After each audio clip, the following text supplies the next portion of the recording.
இந்த அன்னாபிஷேகம் அப்படிங்கிறது பிரம்மத்திற்கு சமமான அன்னத்தை சிவபெருமானுக்கு அபிஷேகம் செய்வது. சிவபெருமானுக்கு அபிஷேகம் பண்ணக்கூடிய அந்த ஒவ்வொரு பருக்கையும் ஒரு சிவத்திற்கு சமம். நீங்க அன்னாபிஷேகம் செய்த பிறகு சுவாமிக்கு பாருங்க எவ்வளவு அன்னம் அங்க சாத்தப்பட்டு இருக்குது அப்படின்னு. ஒவ்வொரு பருக்கையிலேயும் ஒவ்வொரு சிவத்தை நம்மால் காண முடியும். கோடி சிவலிங்க தரிசனம் அப்படிங்கறது பல ஜென்ம பாவங்களை போக்கும்னு பெரியவங்க சொல்லியிருக்கிறாங்க.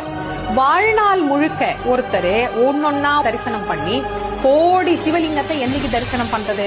அதனால சிவபெருமான் என்ன சொல்றாரு, அன்னாபிஷேகம் செய்யக்கூடிய அன்று, அதாவது ஐப்பசி மாதம் பௌர்ணமி அன்று அன்னாபிஷேகம் செய்துவிட்டு ஒவ்வொரு பருக்கையிலேயும் ஒரு சிவத்தின் ரூபத்தை நீங்கள் காணலாம்.